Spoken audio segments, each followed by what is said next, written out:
오두막 편지 5번째. 새 오두막으로 건처를 옮기다. 가난을 건너는 법. 얼어붙은 산골에도 봄 기운이 조금씩 번지고 있다.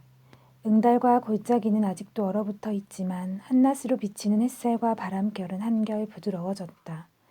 두어자 높이로 지붕에 쌓여있던 눈이 녹아내리는 낙숫물 소리에 문득 봄의 입김을 느낄 수 있다.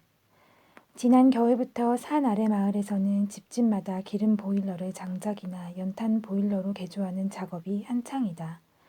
어려운 경제 사정은 산촌이라고 해서 예외가 아니다. 어제 장터에서 만난 김 씨는 보일러를 고치고 나니 기름값에 쫓기던 마음이 한결 놓인다고 하면서 장작 타는 냄새에 옛 정취를 느끼게 되더라고 했다. 우리가 지금 겪고 있는 이 시련은 인과관계로 이어지는 전체적인 흐름으로 볼 때 고갈되고 탕진된 민족의 에너지를 재충전하라는 뜻으로 받아들여야 할 것 같다. 어떤 고난도 그 뜻을 이해하면 능히 이겨낼 수 있는 지혜와 힘이 생긴다. 복진 타락, 복이 닿으면 굴러 떨어진다는 옛말이 있듯이 우리는 경제 성장의 흐름을 타고 소중하고 귀한 것을 등진 채 함부로 버리면서 잘못 살아왔다. 가진 것이 늘어 편리해진 반면 인간의 정신과 덕성은 말할 수 없이 피폐되었다. 전통적인 우리들의 아름다운 인정과 풍습이 사라지고 민족의 기상도 나약해질 대로 나약해졌다. 안으로 자율적인 능력을 잃으면 밖으로서 타율적인 제재가 가해지는 것이 우주의 흐름이다. 이래서 재충전의 기회가 온 것이라고 생각된다. 일자리를 잃으면 일거리를 찾아야 한다. 일하는 사람은 늙지 않는다. 삶이 권태롭거나 무료하지 않다. 꿈과 희망의 자리에 한탄과 원망과 후회가 들어설 때 우리는 늙고 병든다. 체면이나 일의 대가를 따지지 않는다면 일거리는 우리 주변에 얼마든지 있다. 보다 직설적으로 말한다면 일자리가 있고 나서 일거리가 생기는 것이 아니라 하루하루 살아가는 삶의 과정에서 일거리를 찾아낸다면 바로 그것이 내 일자리 아니겠는가. 생각을 돌이켜보자. 이 세상에 태어날 때 빈손으로 왔으니 가난한들 무슨 손해가 있으며 죽을 때 아무것도 가지고 갈 수 없으니 부유한들 무슨 이익이 되겠는가. 우리는 벌어들이는 수입 안에서 살면 된다. 할 수 있다면 얻는 것보다 덜 써야 한다. 절약하지 않으면 가득 차 있어도 반드시 고갈되고 절약하면 텅 비어 있어도 언젠가는 차게 된다. 덜 갖고도 우리는 얼마든지 행복하게 살 수 있다. 덜 갖고도 우리는 얼마든지 더 많이 존재할 수 있다. 오늘과 같은 경제 난국에서 우리가 크게 각성할 일은 그동안 소유와 소비 지향적인 삶의 방식에서 존재 지향적인 생활 태도로 바뀌어야 한다는 것이다. 우리 인생에서 참으로 중요한 것은 우리들의 직이나 직분, 소유물이 아니라 우리들 자신이 누구인지를 아는 일이다. 우리들의 직이나 돈이나 재능이 중요한 것이 아니라 그것으로 우리가 어떤 일을 하며 어떻게 살고 있느냐에 따라 삶의 가치는 결정된다. 현실이 곧 우리의 스승이라는 말이 있다.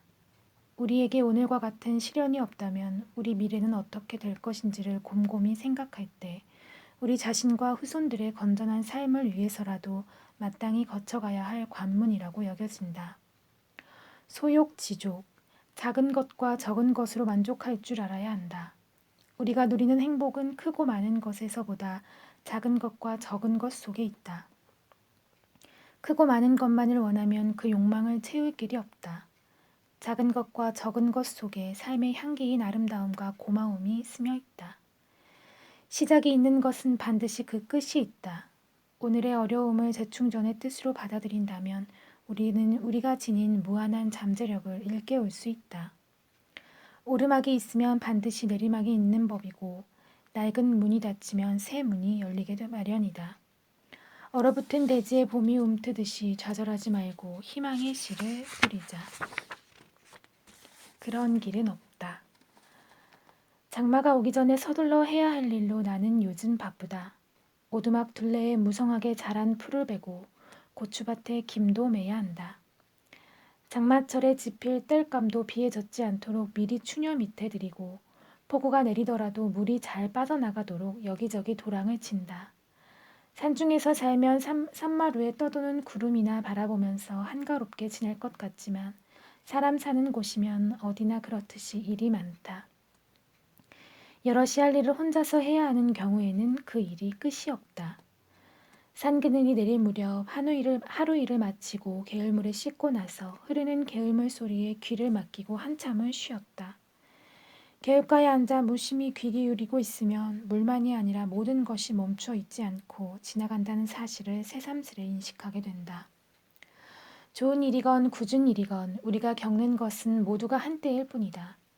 죽지 않고 살아있는 것은 세월도 그렇고 인심도 그렇고 세상 만사가 다 흘러가며 변한다.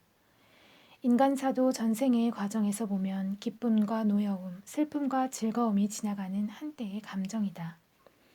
지금 우리가 겪고 있는 경제의 어려움도 지나가는 한때의 현상이라고 나는 믿는다. 이 세상에서 고정불변한 채 영원히 지속되는 것은 아무것도 없기 때문이다.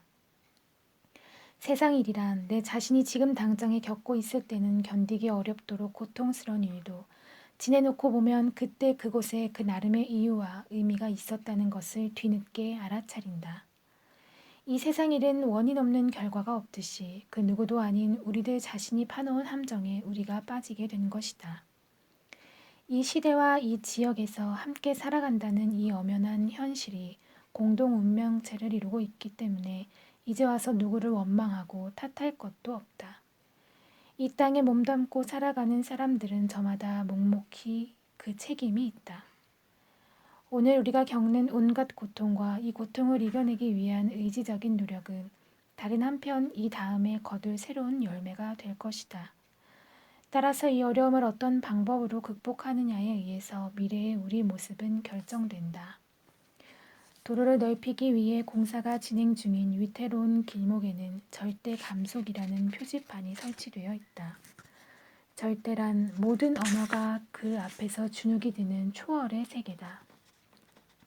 위험한 길이니 감속하라는 경고다. 우리가 당면한 경제적인 위기에도 이런 경고가 해당될 것 같다. 급하다고 서둘지 말고 순리대로 풀어나가라는 것이다. 물의 흐름이 때로는 급한 열과 폭포로 이루지만 그 종점인 바다에 이르기까지는 자연스러운 흐름을 이룬다.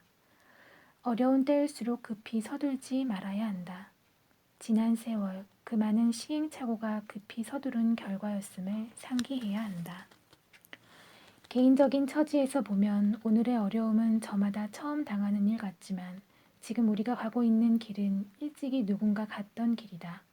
이런 시가 있다. 아무리 어둡고 험난한 길이라도 나 이전에 누군가는 이 길을 지나갔을 것이고 아무리 가파른 고갯길이라도 나 이전에 누군가는 이 길을 통과했을 것이다. 아무도 걸어본 적이 없는 그런 길은 없다.